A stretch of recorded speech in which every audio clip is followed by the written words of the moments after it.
Bulavinaka Fiji, and welcome to the State of the Fijian, a show where we look at the state and the Fijian and the politics that affects us all. From January to November this year, there have been 59 cases of suicide and 98 cases of attempted suicide. Mental health is seen as a leading public health problem in Fiji. To talk more about this, we have in studios today the team leader for Lifeline Fiji, Mr. Jeremiah Merekula. Sir, how are you? Good to have you on the show with us. We're going to talk a little bit about mental health today, and we're going to look towards you to provide us some advice and some inside information on the mental health services that Lifeline Fiji provides. Start off, what is Lifeline Fiji? And thank you again for having us. To all the viewers that are watching as well. For Lifeline Fiji is a charity organization that provides a 24-hour helpline to Fijians that are going through crisis. And the line is 1543. And if you're listening in today, if you have a pen or a phone or something, just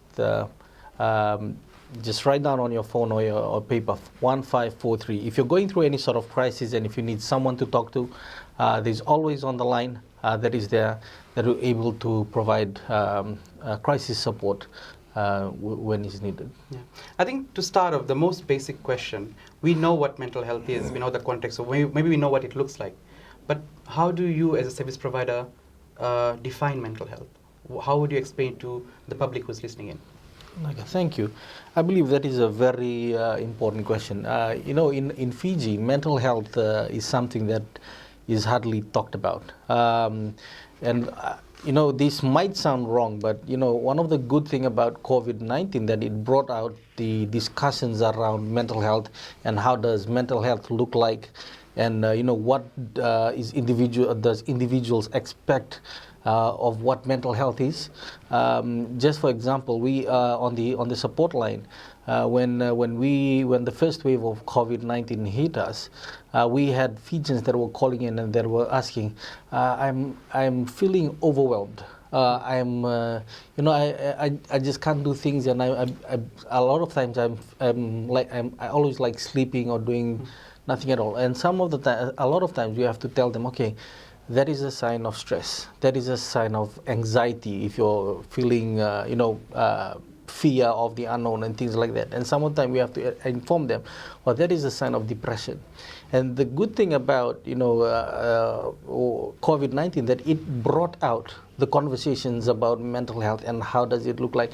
And I believe in Fiji over the years, with individuals who have been on the forefront advocating on mental health, and have paved the way through the years, have done a great, tremendous job in advocating on mental health. That it come to a time as now that Fijians are able to reach out for help and talk about whatever they're going through, because this is something that Fijians hardly do. For us as Fijians, we like to bottle things up.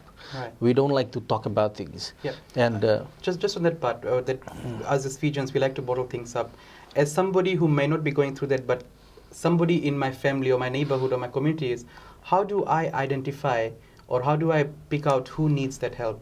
As somebody, how can I help? How do I find out the signs and symptoms? That is interesting, Abdul. For mental health, we always, whenever we go for advocacy, we always say, how does a person with mental health face looks like? And one of the things that we always say is that this is how it looks like. We look brave, we look strong, unless and until someone asks you that, how are you doing? Is everything okay? Then you'll be able to engage them into a conversation. But I believe throughout, if you have relatives and friends, you'll also note that there has been a change of behavior. You'll also note that there's an attitude change that you'd like to address, and also reach out to your friends or relatives that are there. And it's important, especially at this time of COVID, that we identify and at the same time respond to friends and relatives and families that that we see that are struggling alone. And as an organization, Lifeline Fiji, what are some of the problems that you have faced, some barriers? We understand that in development spaces, we always say, oh, maybe culture or tradition is a barrier, and we understand mental health is such a taboo topic. what are some problems that Lifeline Fiji as an organization has faced when doing community work around mental health and psychosocial support? That is a very good question again. A lot of times we always blame our tradition and our culture being the barrier of us reaching out or talking about mental health. Personally, I believe these two things have to be the backbone of you sharing whatever you go through. If you look into a communal way of living, the only way we live in a communal way in a village is that we live with each other. And if there is no sugar, we go and ask for sugar. If there is no salt or matches, people go around and talk about it and they ask for things. But and a lot of times it's just that it is inbuilt in us that we don't talk about the problems that we go through.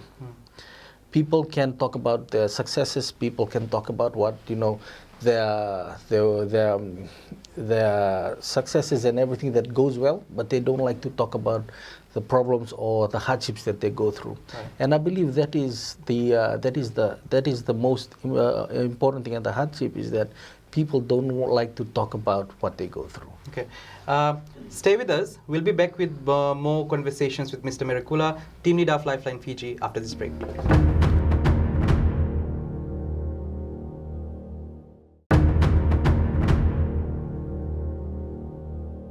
Welcome back. You're on the State of the Fijian, and just before the break, we were discussing on culture and tradition being or not being a barrier for mental health.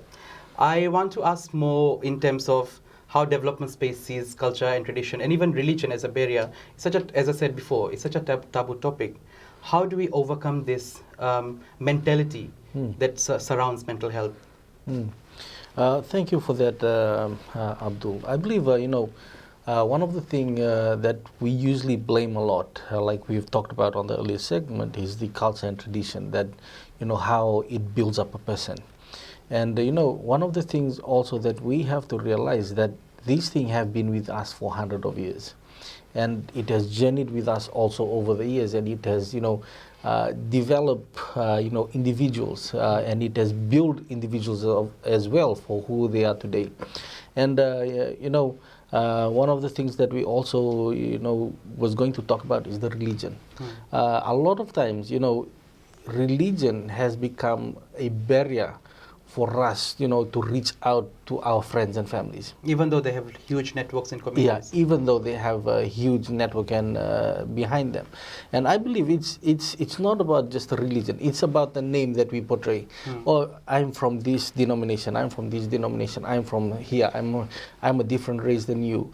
We're not allowed. We can't be reaching out for help to anyone. And it's it's something that being a stumbling block for Fijians that are moving forward. We have to change this mindset that, we are all in this together. There is, whatever the conversation around SDG goals, that leaving no one behind. We have to be into this, that, we're all in this together. And even though if I'm a Fijian, if I'm a Hindu, if I'm a Muslim, if I'm a whatsoever, mental health affects us all. Yeah. And I was just going to ask, because you mentioned that, how important is disaggregated data, in terms of ethnicity, in terms of race, in terms of age, for mental health services, for mental health service providers? I believe it is very important. The reason being I'm saying that it is very important is that we have to at least have something solid to work around, so that we can have, we can be, working towards something that are helping people. We can't be, we can't be drawing something up and just implementing it when it's not, suited for that community. It has to be a needs-based approach. It has to be a needs-based approach. And for moving forward, I believe, a lot of NGOs, a lot of CSOs, and working together with the government as well, are trying to get segregated data. But, I would say that it has been hard.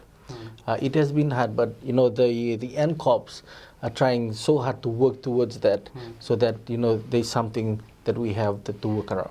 Yeah. One of the parts that we have in this segment is called policy questions, and I'm going to show you a newspaper article from the Fiji Times, I think earlier in this year when COVID-19 was really at its peak, and the Permanent Secretary for Health, Dr. James Fong, said that they are working with CSOs who provide mental health services to work with COVID-19 patients. And I want to ask a few questions around COVID-19 and mental health, which is what different have you seen in terms of mental health support that people are seeking with COVID-19? Yeah, mental health support during the COVID-19 pandemic have been at its peak. For us at the support line, at a given month, at a normal month, we would get around 130 to 150 calls. During the pandemic, we were hitting 300 to 400 calls per month. And what were the common maybe complaints or presentations? Some would call and they would complain about this and that, but we have to go to the common ground of what people are calling. And a lot of these people are just stressed out. A lot of people are frustrated. They're going through their own sort of phase of depression and all this. And this is this also has accumulated with whatever people have been going through, having loss of jobs, loss of income, and all this. And I believe, the Ministry of Health and Medical Services, within the Ministry of Health and Medical Services, there's a committee called the NCOPS Committee, the National Committee of the Prevention of Suicide, and it entails all mental health stakeholders to be part of it, and Lifeline as well as Empower Pacific, MSP, Kurla consultants, others are within that committee that works towards the betterment and working towards the mental health status of Fijians that are going through crisis during the pandemic. I also understand that there is a national mental health and suicide prevention policy that was launched in 2015. Would you be able to take us through that? What does it look like? What are the prevention methods that strategies that the government has, that CSOs? How are the services complementing each other? I believe the policy is based on how collaboratively we all part of the solution process into responding to mental health in Fiji. And I believe when we talk about that as well, one of the things that comes in is that the services providers that are on the ground, and how these service providers are doing their part to help the whole collective approach of trying to help people. In Fiji, we don't have only Lifeline. Yes. We have the child helpline, and if you're watching over here, if your child under 18, if you need help, there's a child helpline, and the number is 1325. If you're going through domestic violence, and if you need someone to talk to, you can call the DV helpline, and the number is 1560. And if you just want to talk to a counselor, and if you're going through any sort of crisis, you can call Empower Pacific, and the number is 15626, and you can also call Lifeline, and the number is 1543. These are services providers that are on the ground, that that we are lucky in Fiji that they provide a free platform for Fijians that could and somehow or the other, all these organizations, as also for those that are not don't have a helpline, contribute towards having a safe space for all Fijians that are going through crisis. Okay, so we are going to go on a break. We are going to continue questions on mental health. We're going to continue talking to Mr. Jeremiah Merekula from Lifeline Fiji after this break.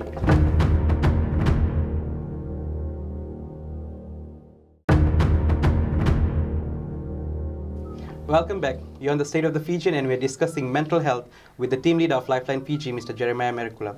We just finished discussing about the National Mental Health and Suicide Prevention Policy and the collaboration it calls for between government and CSO partners.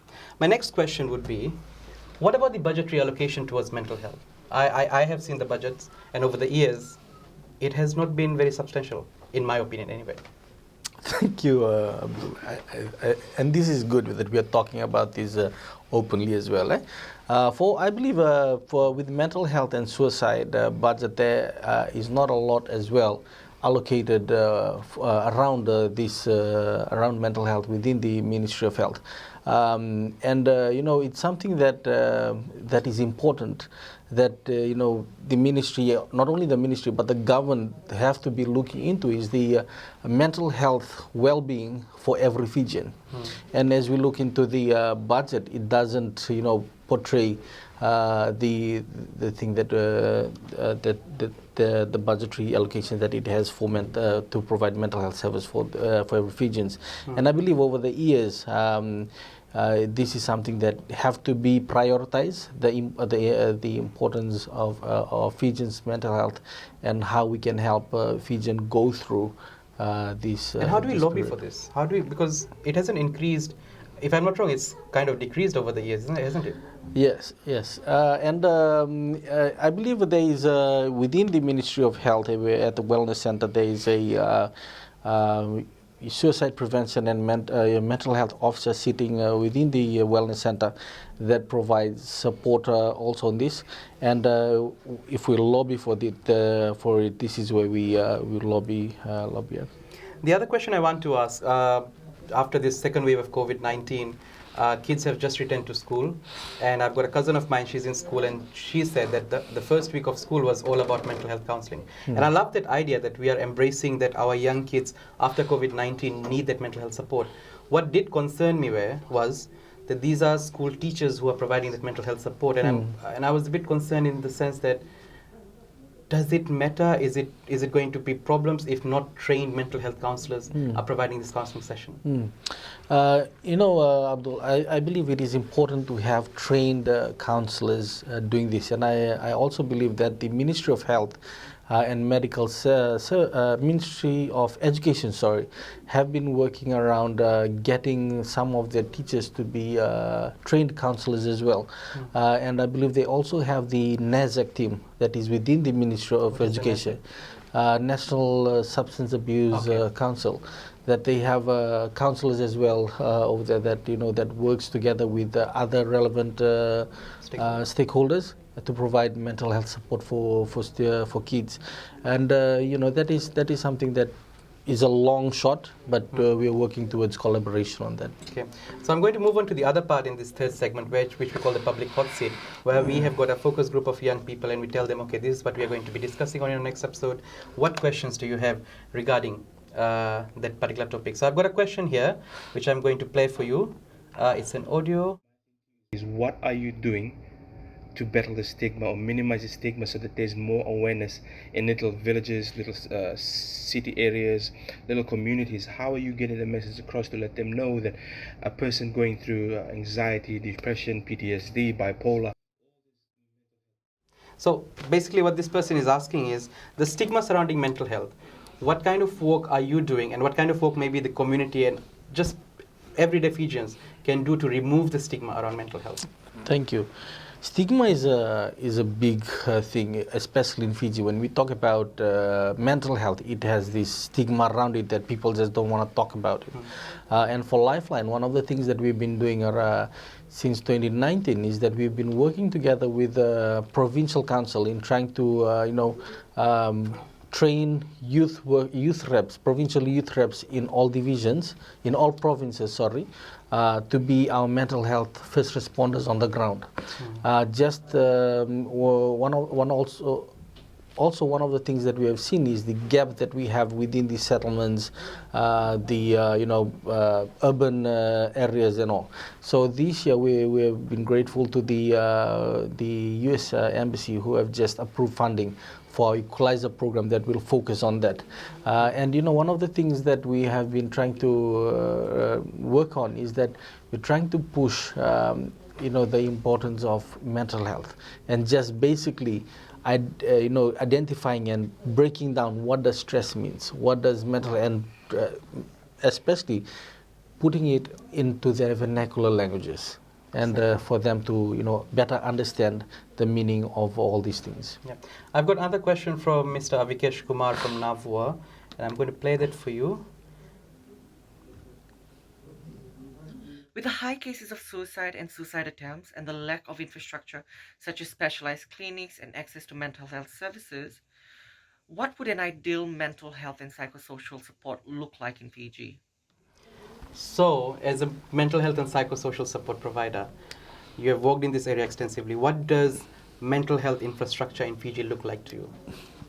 Well, we all know how does it look like to us at the moment. But one of the things that I would also like to put our thinking across is that we might need a mental health infrastructure to better the services and whatever we provide, and also diagnose people that are living with mental health issues.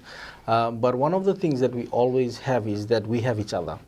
And you don't have to be a counselor, you don't have to be a psychologist, you don't have to be a psychiatrist to provide support to someone that is going through crisis.